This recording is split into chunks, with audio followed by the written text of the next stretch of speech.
Hoje nós teremos a alegria de ter conosco a nossa irmã Melissa Tortoriello, que é de Barbacena, Minas Gerais.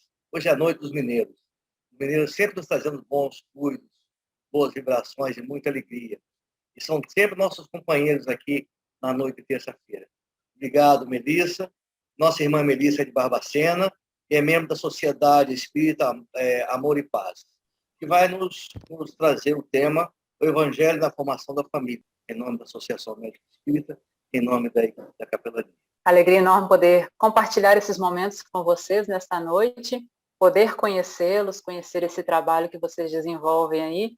E o nosso caloroso abraço mineiro, em que pese a nossa cidade hoje está bem fria, viu? Estilo Barbacena de ser, está gelado por aqui. Mas o nosso abraço caloroso a todos vocês aí no Espírito Santo, que Jesus os envolva nas melhores e maiores vibrações de paz, luz e muito amor. Agradecer a Lau por essa belíssima apresentação, né, inicial. Por mim, ficava a noite inteira ela cantando e vamos embora, né, porque a música realmente ela toca a alma, né, nos toca o íntimo e nos auxilia muito no nosso dia a dia, principalmente naqueles momentos de maior fragilidade, de dificuldades, ou que a gente precisa meditar, que a gente precisa repensar situações na vida. Muitas vezes a música nos auxilia a internalizar, a acalmar e principalmente a nos vincularmos a esferas superiores. Então, o nosso abraço carinhoso a Lau em agradecimento por essa introdução tão maravilhosa que ela fez para a gente nessa noite. Bom, vamos começar propriamente o nosso estudo. Na verdade, é um trabalho que a gente vem desenvolvendo na nossa região a respeito do Evangelho na formação do lar. E a gente vê nesse período de pandemia, já sopramos velhinha, né? Mais de um ano de pandemia, como os lares, como as famílias estão sofrendo neste período que nós estamos vivenciando. Então, neste último ano, a gente intensificou o nosso trabalho de divulgação doutrinária voltado a temáticas que envolvam a família, justamente para buscar ajudar as famílias nesse momento tão crítico que nós estamos vivenciando. Temos observado um índice grande de aumento nos divórcios, violência doméstica aumentando significativamente, a questão dos filhos estarem mais tempo em casa, né, a ausência das aulas, as escolas fechadas, isso tem trazido outros problemas à família, a questão do desemprego ou de uma redução de renda, enfim, nós estamos vivendo um último ano que é um ano ímpar, pelo menos nessa nossa atual encarnação. Já vivemos outras pestes, né, outras pandemias no passado, mas não talvez uma pandemia com essa informação globalizada como temos hoje, né, com essa conectividade que nós temos nesta nossa atual encarnação. Isso traz um efeito psicológico muito pesado para nós, né? A gente fica sabendo tudo que está acontecendo o tempo todo no mundo inteiro.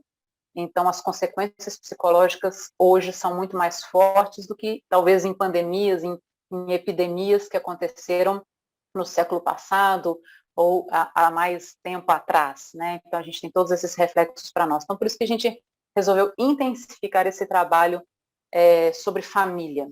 E nada melhor do que nós trazermos o Evangelho para dentro do nosso lar, para a nossa família, para a formação do nosso lar, para o fortalecimento do nosso lar.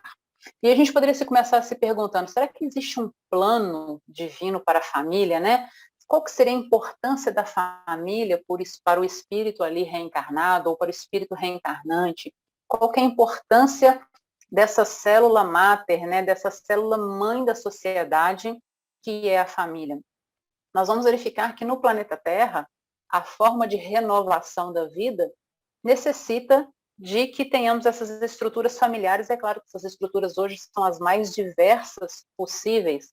Nós temos famílias formadas das formas mais diferentes que a gente possa imaginar, mas ainda hoje, para que haja vida orgânica na Terra, nós precisamos da conjunção espermatozoide mais óvulo, né, a fecundação, a gestação, o nascimento, o desenvolvimento. É o processo biológico que nós temos hoje no planeta e em que pese estudos de desenvolvimentos, né, gestacionais de formas diferenciadas, nós sabemos que na prática a família vai, né, a formação da família, a reencarnação do espírito vai se desenvolver de forma natural através da gestação.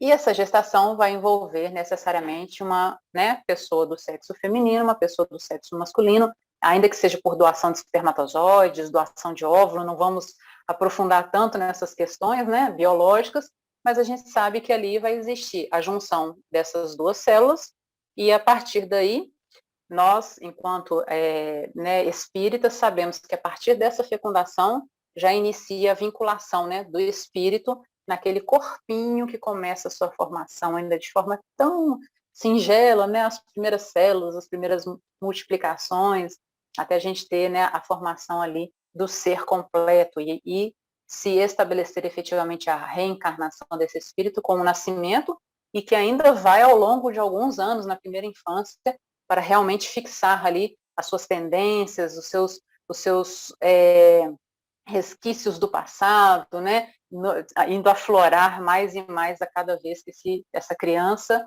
vai crescendo e se mostrando realmente enquanto espírito, né. Então, a gente vê todo esse projeto divino da família fantástico que traz para nós, no nosso lar, nas nossas relações familiares, espíritos com os quais nós temos algum tipo de comprometimento no passado e que vem estar conosco para os reajustes necessários, para o reequilíbrio necessário ao longo da existência. E todo um processo, um encadeamento fabuloso que a espiritualidade superior trabalha nesse mecanismo, nesse processo de formação da família, né, de desenvolvimento familiar. Então, a gente não tem ideia do trabalho que nossos benfeitores têm, que os espíritos superiores têm nessas conjecturas, nessas injunções para formar as famílias que existem hoje. Não é como se diz, né, a Deus dará. Existe uma programação e um plano divino para cada família que existe. Bom, mas se a gente for pegar o significado de família, a gente foi lá no dicionário, por exemplo, o que é família? Seriam as pessoas aparentadas que vivem em geral na mesma casa, né? Particularmente pai, mãe e filhos. A gente tinha esse conceito há um tempo atrás do que era família, né? Pai, mãe, filhos. E Adenauer Novaes traz para a gente um conceito de família que eu acho muito mais relevante. Ele fala para nós que, na verdade, família é o grupo social que nós elegemos afetivamente como referência, como referencial. Isso está lá no livro Psicologia e Espiritualidade. Então, Adenauer vai falar para a gente que, na verdade, família é quem nós elegemos através da nossa afetividade, né? Através aquelas pessoas que são referências para nós aqui na Terra. Então, nós podemos viver em família sem elos consanguíneos. Uma criança adotada, por exemplo. Não há ali elos consanguíneos, mas há elos de afetividade. Amigos que moram juntos, né, que convivem, que dividem o mesmo espaço, às vezes podem ter esse afeto muito mais aflorado, muito mais desenvolvido do que irmãos consanguíneos. E por aí vai. Então, quem é a minha família? Perguntaria Jesus, né, aos apóstolos. Quem é minha mãe? Quem são meus irmãos? Quem é minha família? Senão aqueles que cumprem a vontade de Deus. Então, quem é a nossa família enquanto aqui encarnados, aqui nesse processo evolutivo? Todos nós, toda a humanidade, todos os nossos irmãos aqui encarnados e desencarnados, né, a humanidade encarnada e desencarnada, todos os espíritos aqui criados por Deus, filhos do mesmo Pai, somos todos irmãos. E quando a gente tiver mais claro em nós essa concepção de família, como filhos do mesmo Pai, como todos os filhos do Pai, nós vamos enxergar num criminoso, não o criminoso, mas um irmão. Nós vamos enxergar naquele parente difícil não os problemas, não o antagonismo, mas que ele também é filho do mesmo pai. Então, nós vamos estreitando esses laços para compreender as diferenças, compreender as dificuldades, compreender os desafios que é a vida. Primeiro em família, nessa célula, né, pequena aqui do nosso lar, para ir ampliando para outras modalidades de família, até conseguirmos alcançar a família universal, a humanidade. E aí, no Evangelho segundo o Espiritismo, nós temos um trechinho que vai falar para a gente assim, que há, pois, duas espécies de família. Esse trechinho é bem conhecido, né? As famílias formadas pelos laços espirituais e as famílias formadas pelos laços corporais. O que os Espíritos nos falam? Que as famílias formadas pelos laços espirituais, elas se reencontram ao longo de múltiplas encarnações e vão se encontrando e vão se buscando no universo, nesse processo reencarnatório e evolutivo. Já aquelas famílias que são apenas unidas pelos laços corporais, ou seja, por interesses materiais, dinheiro, beleza, questões, né, da matéria, essas famílias, com o tempo, e às vezes muito pouco tempo, se dissolvem, se desfaz. Por quê? Porque não existia a presença do amor, a presença de sentimentos que permanecem, que tornam essas famílias mais duráveis, que faz com que elas consigam sobreviver aos momentos de crise, aos momentos de dificuldade, aos problemas do dia a dia. Porque a gente sabe que viver em família, viver sob o mesmo teto, traz muitos desafios. São pessoas que tiveram criações diferentes, tiveram vivências diferentes, têm histórias diferentes, têm um histórico reencarnatório diverso, né, diferente um do outro, e de repente começam a conviver no mesmo teto, com as diferenças, com as dificuldades, com os trejeitos, com as manias do outro, e nem sempre é fácil a gente equilibrar essa convivência. Então, precisamos ceder, precisamos desenvolver a paciência, precisamos desenvolver o altruísmo, muitas vezes renúncia, né? E tantas outras coisas que vai permitindo com que possamos melhor viver em família e realmente criar laços mais profundos com aquelas pessoas que vivem com a gente. Bom, e aí para a gente também entender um pouco mais sobre os desafios da vida em família, a gente poderia lembrar de vários problemas que as famílias vêm enfrentando ao longo de todo sempre, né? O casal, por exemplo, ele pode vivenciar problemas relacionados a vícios, tanto das drogas lícitas permitidas, como o álcool, que é um problema gravíssimo no seio familiar, como as ilícitas também, né? Cocaína, maconha e por aí vai, ou seja, são esses vícios de substâncias químicas entorpecentes traz muita dificuldade para a vida em família. A insatisfação, o querer a novidade, querer buscar o outro, que leva à traição, também é um problema vivido por muitas famílias, principalmente quando a gente tem essa facilidade de contatos através do meio virtual.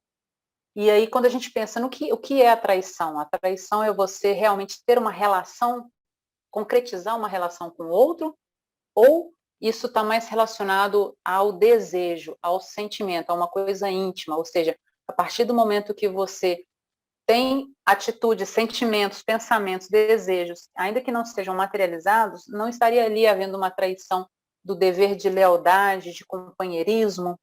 Então, isso também são problemas que a gente lida o tempo todo na nossa vida. A gente tem esses momentos de dificuldade, esses momentos de fragilidade, porque somos seres humanos muito falhos, caminhando aqui para o aprendizado.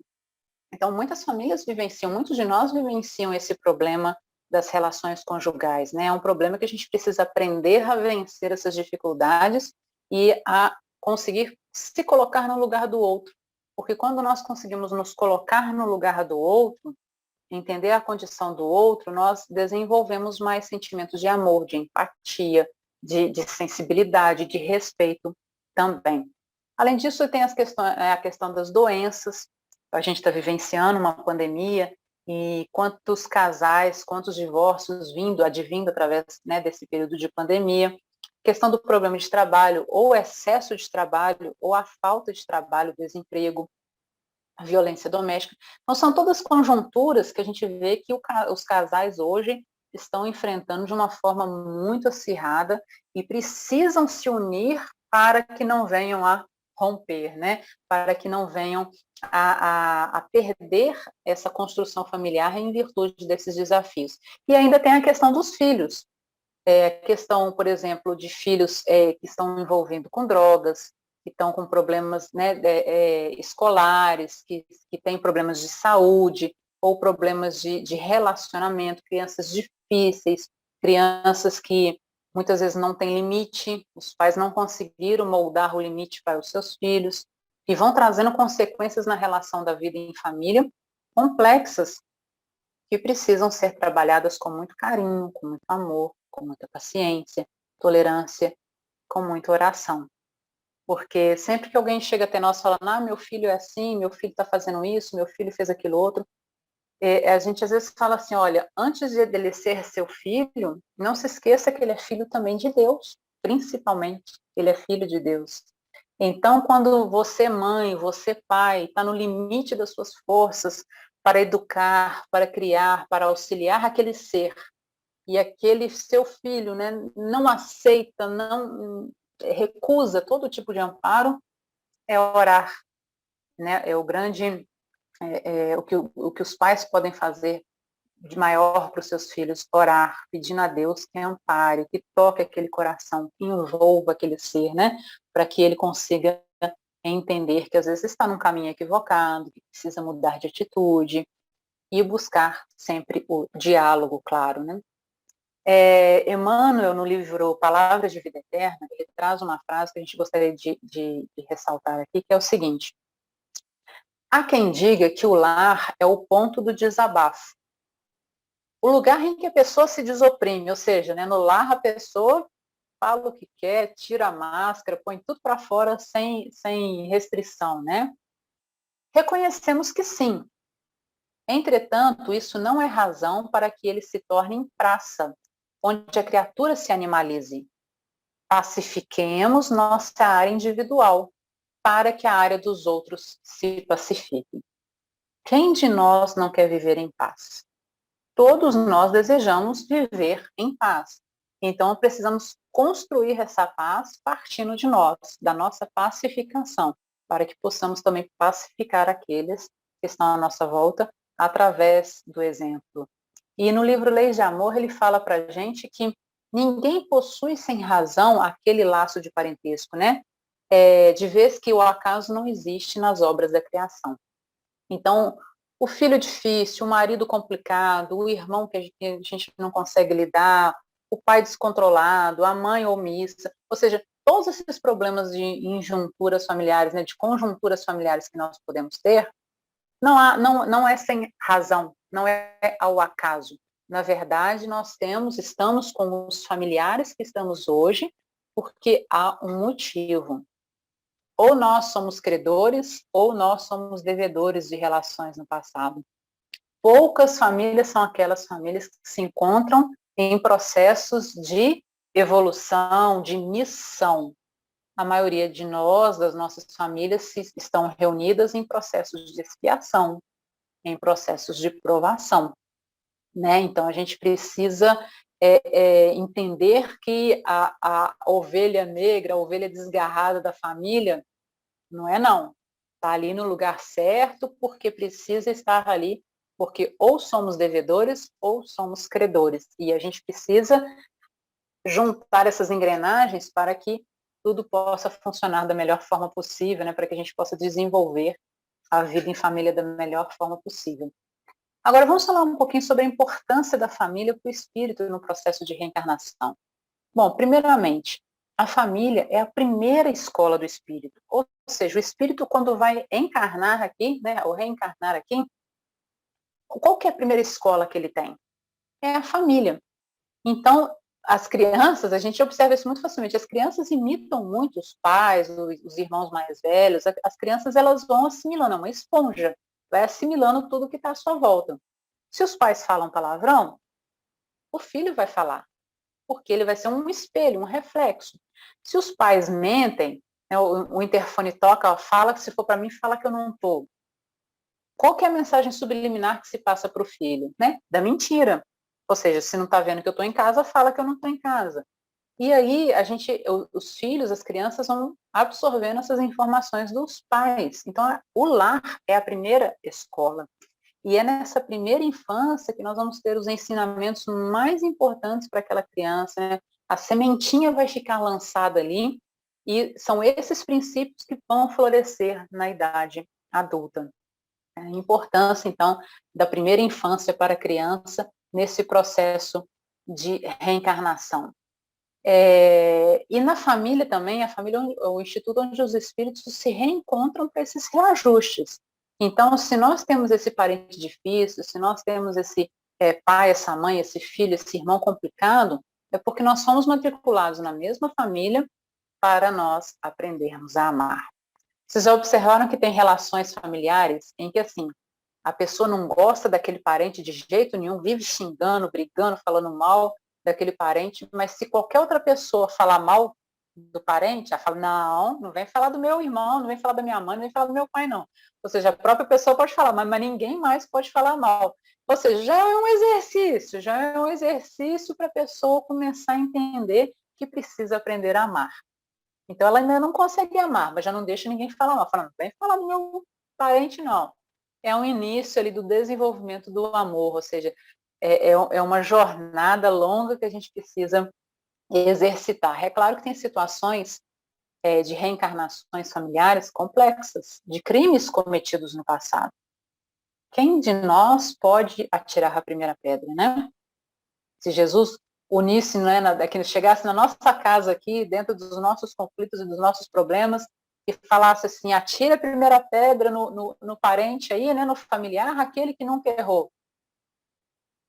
Apaga a luz, fecha as portas, né? Ou seja, porque todos nós temos os nossos equívocos, todos nós já cometemos os deslizes mais graves ou menos graves, mas quantos de nós não cometemos em encarnações passadas deslizes muito graves, crimes?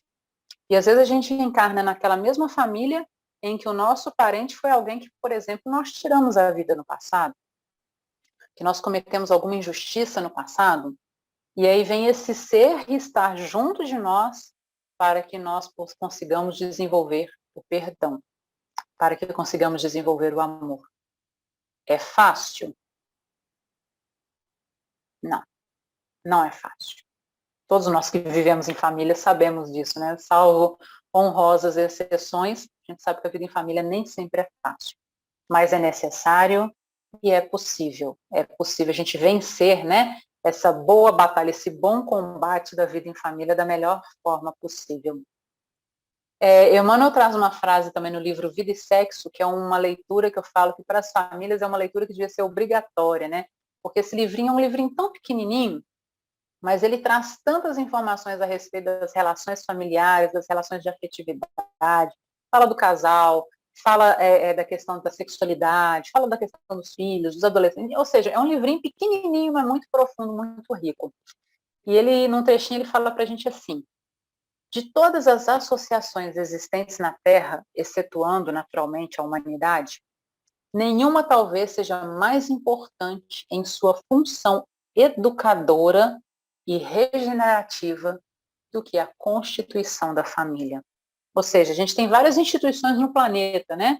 Várias grandes instituições que lutam para combater a fome na África, que lutam para auxiliar questões ambientais, que trabalham nas cidades com moradores de rua, ou seja, nós temos N instituições no planeta de auxílio, de grande auxílio para muitas pessoas. Mas Emmanuel fala, nenhuma supera, né? Nenhuma é mais importante do que a família. A nossa família. Porque se todas as famílias estiverem ajustadas, a sociedade está ajustada, a humanidade está ajustada. Enquanto uma família estiver doente, adoecida, no ódio, no desejo de vingança, na possessividade, em todos esses sentimentos negativos, enquanto uma família estiver adoecida, a sociedade precisa trabalhar, precisa mudar, né? Precisa aperfeiçoar, precisa se corrigir. A Soraya fala, né, que a família é a célula da sociedade. Exatamente. A família é a célula, é o iniciozinho, né? Se o corpo humano nosso é composto de não sei quantas células, né? Cada célulazinha é como se fosse a família. E a união de todas as famílias, nós temos a sociedade, nós temos a humanidade aqui na Terra. Ela é muito importante. A gente lembra, né? Uma célulazinha degenerada, uma célulazinha que resolve se multiplicar de forma equivocada, o que acontece? Desenvolvemos, né? Podemos desenvolver um câncer. Então, uma célula social, né, desajustada, também traz um câncer para a sociedade, de criminalidade, de abusos, de desajustes e de tantas outras coisas. Então, olha a importância de cada família, né? De cada família. Não olharmos só a nossa, mas em todas aquelas que nós pudermos ajudar. Mas a gente sempre fala, né? Porque a família é a união de pessoas ali para se reajustarem, pessoas que devem umas às outras, né? Os inimigos se encontram dentro da família, mas não é só isso não, gente. Tem coisa boa também na família, né? Porque senão a gente fala assim, nossa, Não dá para viver em família, não. A família é só coisa ruim, é só dívida do passado, só problema do passado, só encrenca, né? Não é assim também, não. Nas famílias também se encontram os espíritos afins.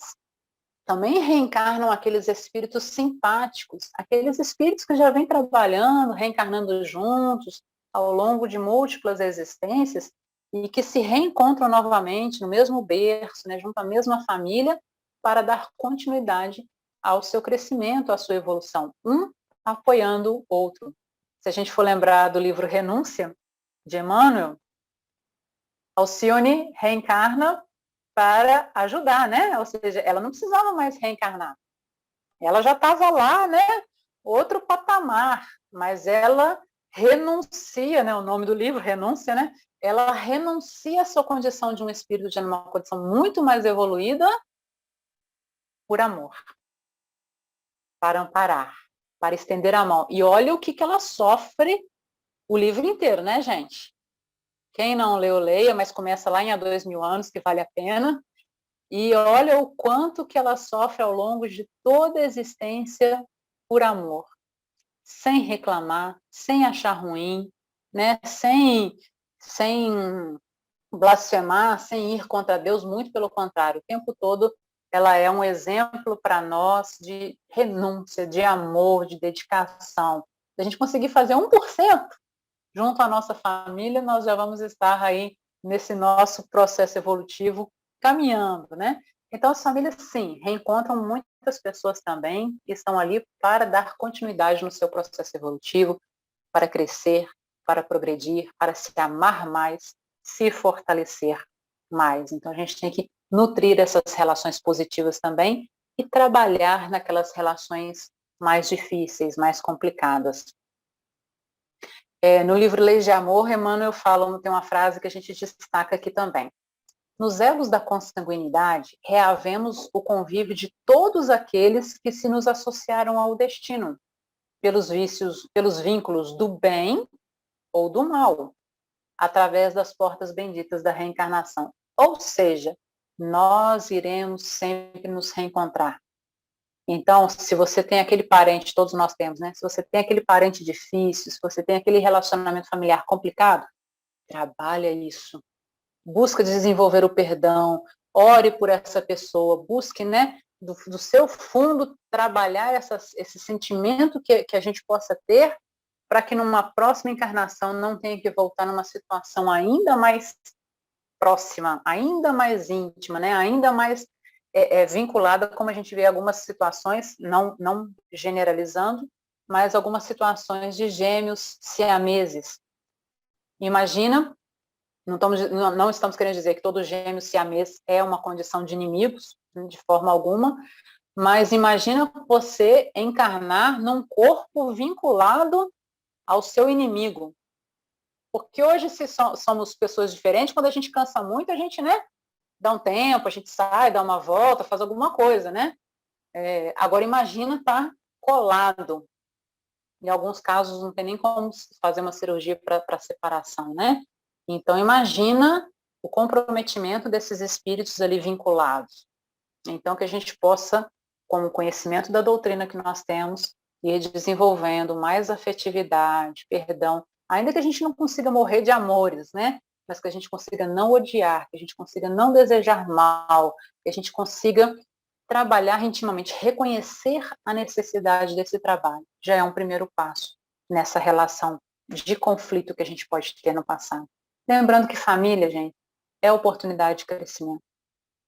Nós crescemos muito através desse plano divino reencarnatório que exige, né, essas constituições familiares, da forma que for, mas ao estarmos vivendo em família, nós temos ali sempre oportunidades de crescimento, de trabalhar o altruísmo, de trabalhar o perdão e tantas outras virtudes. Não percamos essa oportunidade.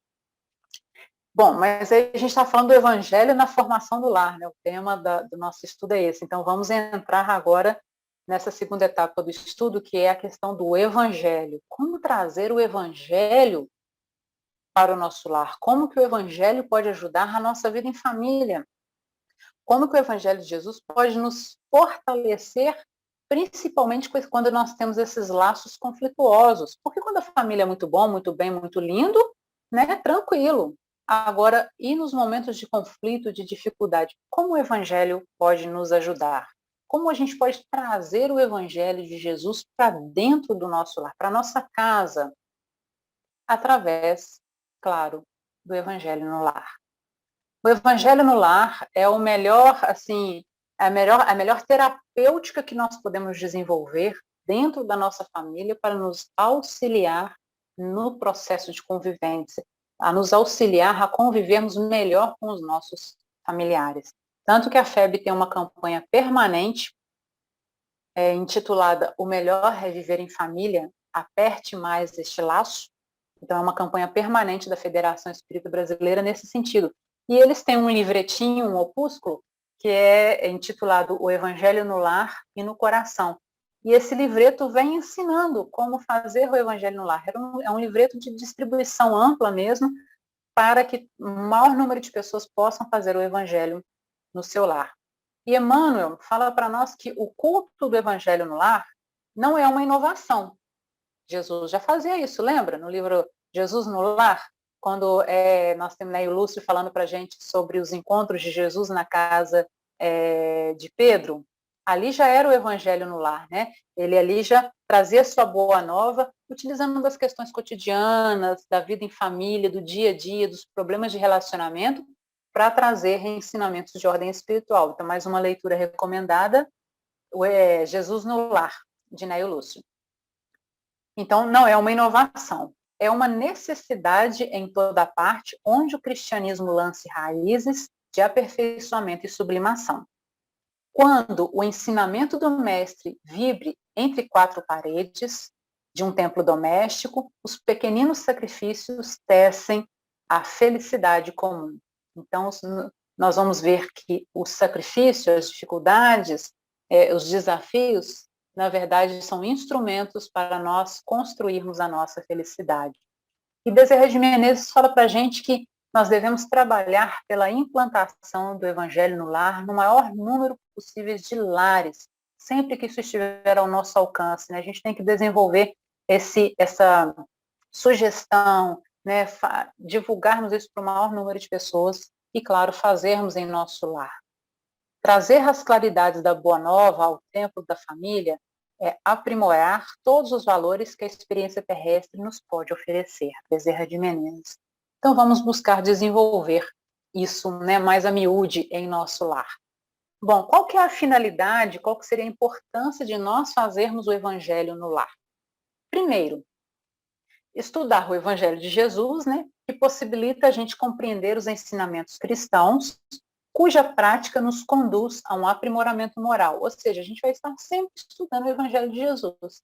Isso vai nos facilitar, nos auxiliar no nosso aperfeiçoamento moral.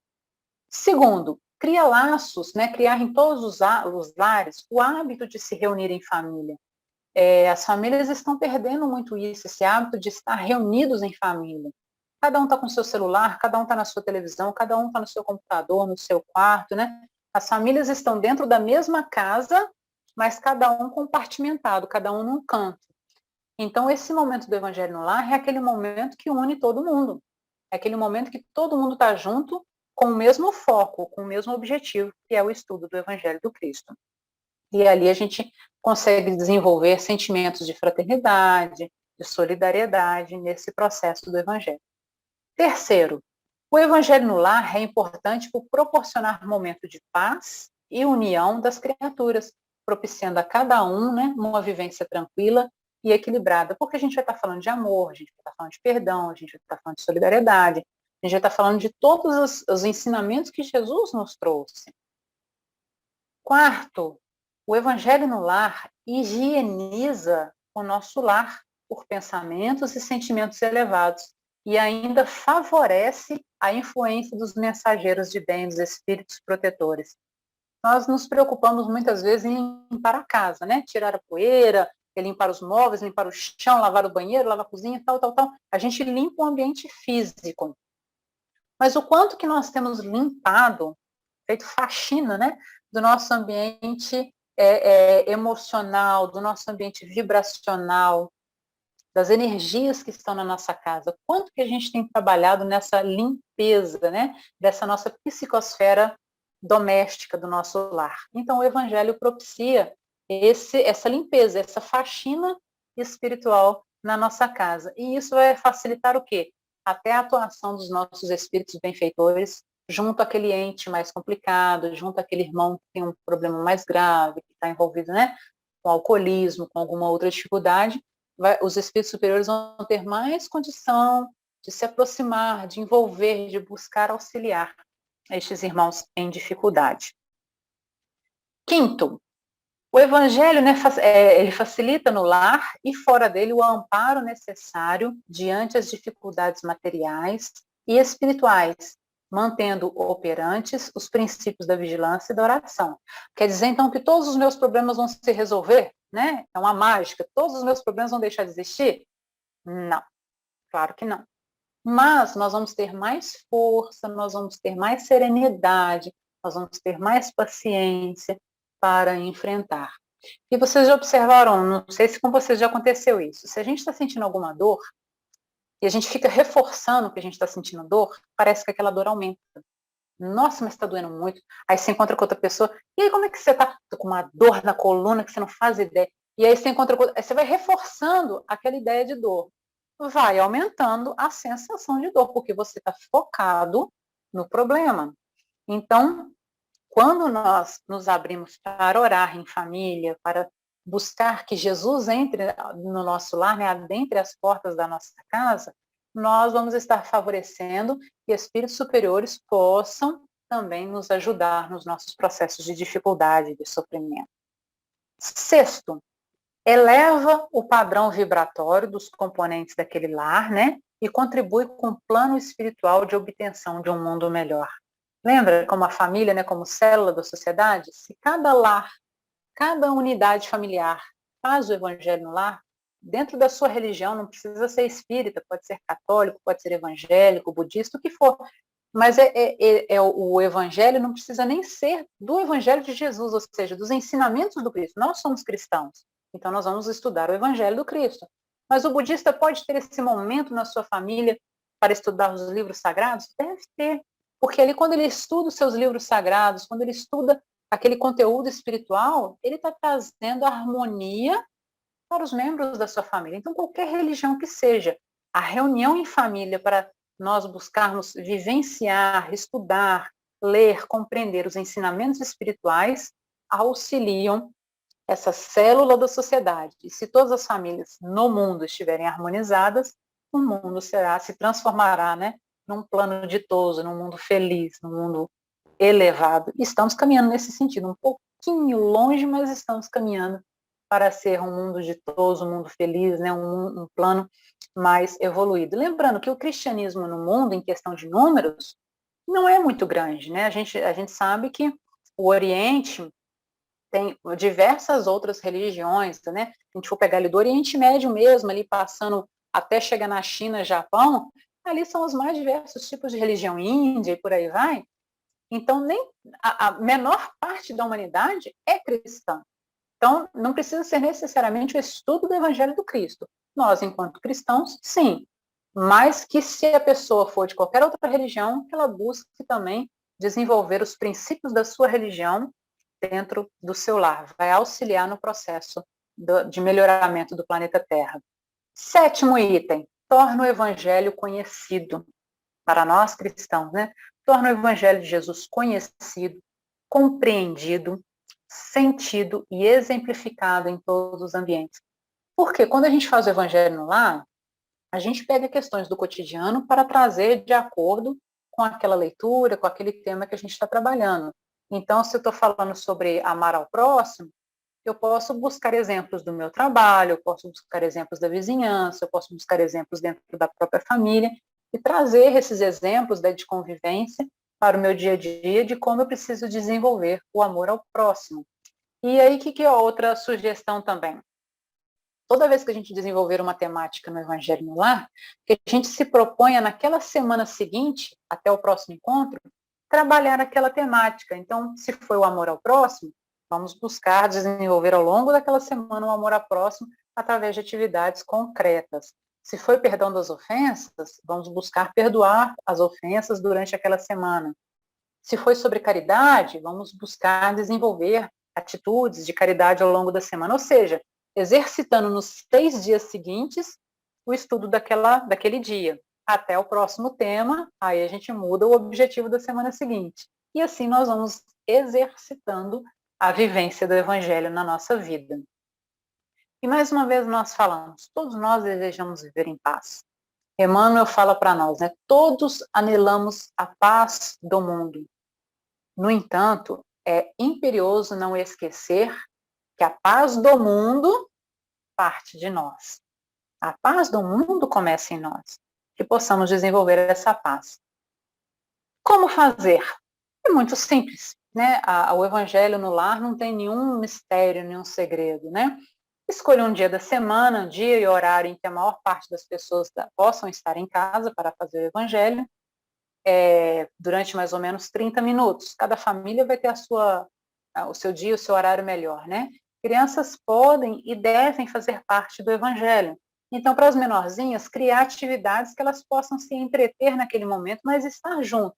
Um brinquedo, uma massinha, um desenho, um livrinho infantil, buscando envolver as crianças para elas já começarem com aquele hábito que naquele dia da semana, naquele horário, tem o Evangelho. É claro que tem dias que vai ser mais difícil, mas buscar envolver as crianças. Para as crianças maiores, já buscar os livros, já, né, encher o jarro de água, já organizar o ambiente da reunião. Isso tudo a gente vai envolvendo as crianças, os jovens para participar. Podem ocorrer visitas inesperadas, não tem problema. Se forem espíritas, mole, né? Vamos embora fazer o Evangelho no lar. Se não forem espíritas, explicar que aquela é uma reunião, que é feita toda semana para estudar o Evangelho de Jesus e convidar a pessoa para participar. Quem sabe essa visita, entre aspas, indesejada, não foi encaminhada pela espiritualidade para estar ali naquele dia e horário para conhecer o Evangelho, saber como é que faz, entender, isso existe, não sabia que isso existia. E quem sabe levar a ideia para a casa dela. Né? Então, a visita inesperada nunca é inesperada, não há acaso. É uma visita com data e hora marcada que tinha que chegar mesmo na nossa casa. Vamos buscar ajudá-la nesse aspecto. E há, inclusive, a possibilidade de fazermos a reunião sozinho. Meu esposo não é espírita, meus filhos não querem participar, ninguém aqui na minha casa quer fazer comigo, não tem problema. Faça sozinho, que na verdade sozinho estaremos jamais, sempre teremos a companhia espiritual. Então, mesmo que a gente faça sozinho, criando esse hábito de toda semana, naquele horário, fazer aquela prece, esse estudo vai ajudar todos os membros da casa, vai alcançar esses outros membros. Até aos poucos, quem sabe, eles começam a querer participar também. Aqui em casa, a gente faz, e eu ainda chamo a Mel, que é minha cachorrinha, e a Tonton, que é minha gatinha, para participar. Então, todo mundo junto, né? Participam, e quando uma ou outra está meio perrengue, ainda coloca o coxinho de água dela lá, peço a espiritualidade, ajuda aí, e elas ficam quietinhas, parece até que elas sentem, né? Sentem ali aquele trabalho espiritual que acontece e faz bem para os animais também. Então, chama todo mundo para participar do Evangelho. É o momento ali desses princípios inteligentes também estarem desenvolvendo esse aspecto espiritual. O roteiro da reunião é muito simples. A gente começa com uma prece, um membro, né, quem estiver participando faz a prece inicial e faz a leitura de uma mensagem. Ou pode até inverter, faz a leitura primeiro e a prece em seguida. Não tem fórmula de bolo que tem que seguir, não, né? É só um roteiro sugestivo. Faz uma leitura para preparar o ambiente, ou pode ser uma música, né? Para preparar o ambiente. Eu já coloco uma música um pouquinho mais calma alguns minutos antes, para as coisas já irem se, né, acalmando, os ânimos já irem se preparando. Faz a leitura, faz uma prece, faz a leitura, aí com o Evangelho propriamente dito, a gente faz a leitura sequencial. Por quê? Toda semana a gente vai ter um encontro, não vai? Então, o ideal é a gente começar lá na introdução do Evangelho segundo o Espiritismo e terminar lá nas preces espíritas, né? Lá no finalzinho mesmo. A gente aqui em casa já está lá nas preces, estamos acabando. Acabou? Vamos voltar, estaca zero de novo, vamos voltar lá na introdução, começar tudo de novo. Ah, mas eu não posso fazer aleatório? Pode, de vez em quando, né? Ah, eu estou passando uma situação difícil, eu queria, né, receber uma orientação espiritual. Pode fazer aleatório? Pode. Né, da mesma forma, mensagem, abrir um livro de mensagem de forma aleatória? Pode também, não tem problema. Mas o ideal é a gente fazer esse estudo continuado, sequenciado do Evangelho. E sem pressa para acabar. E quando acabar, a gente vai começar de novo. Então, a gente tem que ir fazendo, né? Toda semana com esse compromisso de fazer. A Rita falando que a família, todo domingo, né, religiosamente faz. É isso mesmo. Elege seu dia e faz o Evangelho. Após a leitura, faz comentários breves sobre o trecho que foi lido, né? Se não quiserem comentar, se alguma pessoa que estiver participando não se sentir à vontade, não tem problema. Mas o ideal é que faça ali pequenos comentários, como que aquele evangelho se aplica no dia a dia, da semana que passou, né? Que foi que aconteceu na semana que seria aplicável ao evangelho, qual que é a nossa proposta para a semana seguinte para trabalhar o tema, né? Criar esses comentários breves a respeito ali do assunto, buscando aplicar o evangelho no nosso dia a dia. Depois nós fazemos as nossas vibrações pelo planeta, né, pela humanidade, pelos governantes, por todos os que sofrem, pelos que estão hospitalizados, pelos doentes, esse período todo de pandemia que a gente está vivendo, né, pelos cientistas, pelos médicos, pelos profissionais da saúde, ou seja, fazemos as nossas vibrações para toda a humanidade, para o nosso lar, para a nossa família, para os nossos amigos, algum pedido em especial, alguma pessoa que a gente saiba está passando por algum problema, né? A gente pode elencar ali os nossos pedidos também, e assim a gente encerramos com uma prece de agradecimento por mais uma semana, por mais uma oportunidade de realizar o Evangelho no lar, né? E pedindo as bênçãos para a semana que se irá iniciar até o próximo encontro, até o próximo Evangelho. Então, é muito simples. Pode terminar com uma música também, fazer uma vibração, um período de meditação, quem gosta de fazer também. Ou seja, é muito simples, mas é aquele momento que a família se une, se envolve, buscando falar de coisas boas.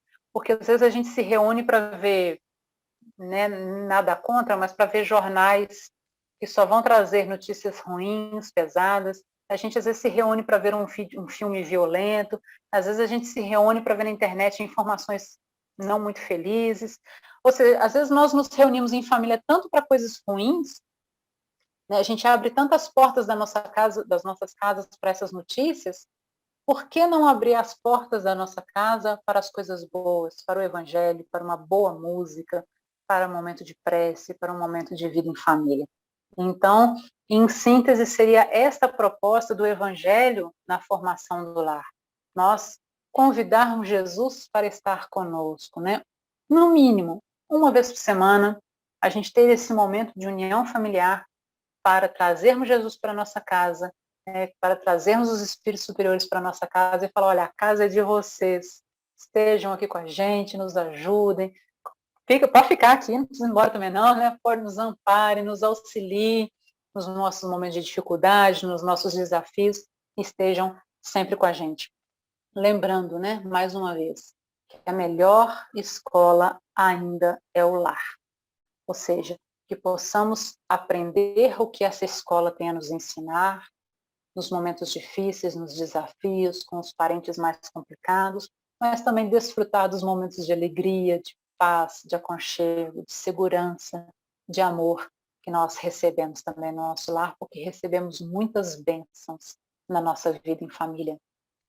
Que Jesus nos abençoe todos vocês, abençoe a capelania, todos os trabalhadores, todas as pessoas que estão aqui participando com a gente, abençoe os lares de cada um aqui presente, né? Eles possam estar aqui presente em cada lar aqui representado, levando as melhores vibrações de paz, amor, saúde, fraternidade e muitas alegrias. Paz e luz, hoje e por todo sempre. Muito obrigada a todos. Obrigado a você, minha irmã querida, pela brilhante exposição, oportuna exposição e tão útil a todos nós. Nós não temos em função dos trabalhos que seguem, nós vamos agora entrar numa fase de vibração dos hospitais, nós não temos feito interação, mas esse tema é tão importante, é tão maravilhoso, que eu vou abrir um intervalo, mesmo que pequeno, para que as pessoas possam interar você. Só uma coisa, eu sou pediatra e, como tal, eu tenho prescrito o Evangelho no Lar, independente de qual seja a religião do meu paciente, para o número de crianças imenso que eu pego com ansiedade e sempre fiz, na hora que eu recebo um recém-nascido, colocando a importância da vibração, da melhora do ambiente, eu chamo de ambiente perfumado, tá? Quando se faz o Evangelho no Lar. Oriento as mães a fazerem posição de mão sobre os seus filhos, seus recém-natos. Isso tem sido muito importante a ver todos eles. Está aberto o painel de discussão, para quem desejar fazer alguma pergunta. Melissa, eu faço a prática do Evangelho sozinha. E assim, nem sempre eu falo em voz alta. Existe alguma diferença de você fazer silenciosamente ou não? Porque como então, eu estou sozinha... Melissa, primeiro é que ela não está sozinha, né? Sim. Mas aí eu não sei se eu pensando a gente está se comunicando direitinho. Para mim está. Ok, Lília. Então, fazer sozinha nunca, né? Porque, na verdade, a gente sempre tem companhias espirituais com a gente. A questão do falar ou não, verbalizar ou não verbalizar, né, em voz alta, ela é secundária. A comunicação com os espíritos, ela é mental. Então, quando a gente faz uma prece mental, os espíritos superiores captam a nossa prece. Contudo, a partir do momento que a gente cria no lar esse ambiente de um posto de socorro, digamos assim, um posto de auxílio à espiritualidade superior, pode ser, não estou falando que vai ser sempre, mas pode ser que esse lar estruturado, pacífico, harmonioso, se torne um posto de auxílio espiritual para a região, como o nosso irmão falou antes, né?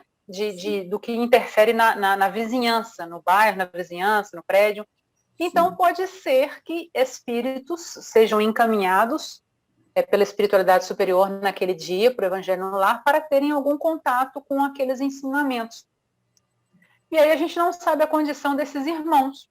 Então, quando a gente verbaliza, os irmãos em questões, né, vibratórias inferiores terão mais facilidade para captar o nosso pensamento, né, as nossas palavras. Ou seja, fazer a leitura em voz alta vai auxiliar esses irmãos em condição menos evoluída no sentido da possibilidade de comunicação apenas pelo pensamento. Então, não tem problema, você pode fazer, sim, sem verbalizar, né, só em pensamento. Mas se sentir vontade de falar, né, se sentir vontade de verbalizar, deixa fluir, porque pode ser até uma intuição da espiritualidade superior nesse sentido também, tá bom? Eu gosto, quando eu faço sozinha, eu gosto até, às vezes eu faço sozinha, eu gosto de verbalizar, por quê? Porque aí é uma questão pessoal, aí a minha concentração melhora, porque quando a gente verbaliza, a gente foca mais. Se a gente ficar só no pensamento, aí você já está pensando o que você tem que fazer, não sei o quê, aí a gente dá aquela viajada, né? E quando você verbaliza, você concentra mais, mas pode ser de uma forma ou de outra. Ok, muito obrigada. Como fazer? Eu trabalho diretamente com pessoas em situação de rua e às vezes eu estou no meio de um conflito e a gente vê que, assim, precisa de uma prece, que é algo espiritual. Como fazer nesse momento? Eu sempre fiquei me perguntando e hoje você, assim, me acendeu uma oportunidade de ter essa resposta. Então, o seu trabalho com pessoas em situação de rua é profissional ou é no sentido de voluntário? Sim, sou profissional, sou assistente social da Prefeitura de Vitória. Ótimo. Nossa, você tem um campo de atuação, tipo assim, sem fim. Porque Exatamente. você tem condição de alcançar pessoas que estão nas situações mais difíceis e amparar, além, tecnicamente falando, da sua profissão, né? Então, além daquele amparo técnico, você consegue fazer um amparo espiritual também. Por exemplo, você pode levar os nomes dessas pessoas para a reunião mediúnica, quando você percebe que é uma situação num processo obsessivo, que tem uma influenciação espiritual mais difícil. E esses nossos irmãos em situação de rua, salvo exceções, mas a maior parte tem envolvimento ou com alcoolismo, no mínimo, né? Ou com questões de droga também. Então, a gente sabe que são experiências muito dolorosas. E onde existe o vício, há a presença espiritual ali por detrás, né? Irmãos desencarnados que aproveitam dessa fragilidade, dessa fraqueza desse irmão, para sugar essas sensações, essas energias, né? Do vício, da sexualidade e tantas outras. Então, levar esses irmãos, esses nomes para uma reunião mediúnica reservada, já é um auxílio no processo de desvinculação dessas entidades. Então, é o primeiro ponto. E o segundo ponto, você, contato, dentro, né, também da sua técnica de abordagem, buscar entender se essa pessoa tem alguma religiosidade, se ela tem algum vínculo religioso, e se ela né, der uma abertura, e a maioria dá essa abertura, eu trabalhei já como voluntariado nessa questão de moradores em situação de rua. Eles normalmente são muito abertos à questão da religiosidade, exceto se tiverem sob o efeito né, do entorpecente ou do álcool. Então, se ele der abertura, fazer uma prece ali com ele, falar assim, você gostaria de fazer uma prece, eu posso fazer uma prece por você, porque muitos até falam que, até eles próprios oram, né, ou seja, se sentem valorizados ali naquele momento. E é claro que pedindo o tempo todo a espiritualidade superior para estar acompanhando nesse trabalho, estar envolvendo os espíritos que estão ali presentes, né, envolvendo aquele irmão, buscando auxiliá-lo dentro das suas necessidades. São situações que você sabe que talvez não se resolvam nessa encarnação, né? Mas uma semente sempre fica plantada, sempre fica auxiliada. E no seu evangelho no lar, você também pode lembrar deles no momento da prece do evangelho, fazer as vibrações. Quem sabe distribuir água na rua magnetizada? Leva o copinho de água mineral, entrega o copinho de água mineral, mas magnetiza antes em casa.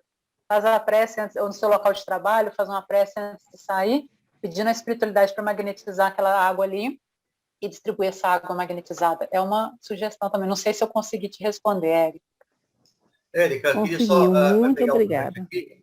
Érica, colocar repetir uma frase que eu ouvi muitas vezes na FABEM, e que eu acho que é muito útil no nosso trabalho, na vida de todos nós, no cotidiano. Érica, ninguém resiste ao amor de Jesus. Tá? Verdade. Coloca isso na sua mente, diante dos seus pacientes, dos seus protegidos, que as coisas sempre vão encontrar um caminho. Pode falar. Sim, me veio uma outra sugestão aqui, Érica. Eu não, assim, nem todos são alfabetizados, mas a maioria né, desses irmãos que estão em situação de rua. Quem sabe, Sim. eu fazia isso, mas no meu ambiente de trabalho, no fórum. Toda vez que eu ia em alguma secretaria, eu deixava algumas mensagens espíritas no balcão. Então, eu ia numa secretaria e deixava uma mensagem, na outra secretaria deixava outro bolinho de mensagem. E aí a gente ia distribuindo mensagens espíritas no fórum. Então, ou seja, essas mensagens pequenininhas, que são menores, mais fáceis de ler, né? Às vezes é uma coisa bacana de a pessoa ficar com algo consigo, né? Para ler depois, principalmente uma prece, alguma coisa que você vê, um conteúdo que possa ajudar esses irmãos, né? Ah, tá. Não é um trabalho, assim, muito fácil, né, de levar, né, porque uma abertura é um pouco difícil, como você mesmo falou, né? Às vezes, a maioria das vezes, né, as pessoas estão sob efeito do álcool, outras drogas, e aí quando você se aproxima para falar do evangelho, para fazer uma prece, o cenário muda de uma tal forma assustadoramente. Então, assim, é uma boa dica. Às vezes, naquele momento, eu não vou conseguir uma aproximação, mas eu posso deixar a mensagem, eu posso deixar a palavra, porque são alfabetizados. Então, se naquele momento eles não vão ler, não vão me dar atenção, mas eu plantei uma semente, né? Melissa, o pai do Dr. Wilson, que está aqui na sala, fez esse trabalho há 60, 70 anos, colocando livros na praça de Muqui. Tá? Para quem quisesse pegar, podia pegar. Olha que mensagem maravilhosa, que experiência. Ele está com 90 e quantos anos? 98 anos, né? 99 anos, e ainda nos dá um banho de espiritismo, de doutrina espírita. Nos ensina essas coisas, tá certo? Melissa, eu vou fazer uma pergunta a você. Eu sempre falo que a gente, que quando eu falo oração, uma ação.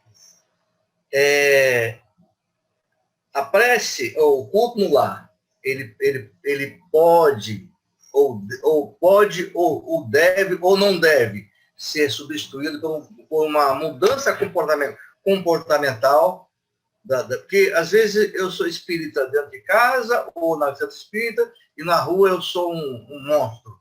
Ou eu sou um espírita dentro de casa, quando desço na portaria do prédio, eu passo como ignoro as pessoas. Ou eu sou um espírito dentro de casa e no meu consultório eu baixo a cabeça e eu quero só faturar o meu. O que você me diria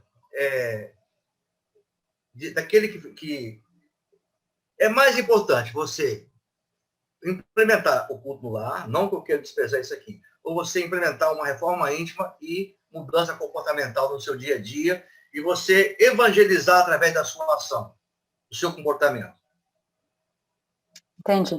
Na verdade, eu acho que não existe uma dissociação entre um e outro, porque é claro que quando a gente vive em sociedade, a gente veste algumas máscaras, né, coloca algumas máscaras sociais.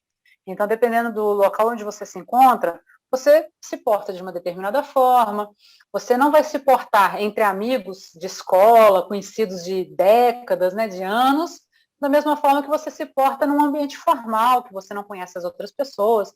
Então, realmente, a gente tem essas máscaras sociais, digamos assim, de acordo com as situações. E que não quer dizer que elas sejam necessariamente ruins. É que nós precisamos nos adequar ao local em que nós nos encontramos, né, de acordo com as necessidades daquele ambiente. Contudo, eu entendo que nós estamos nos exercitando para vivenciarmos de forma efetivamente cristã. Ou seja, de nós realmente vivenciarmos o amor.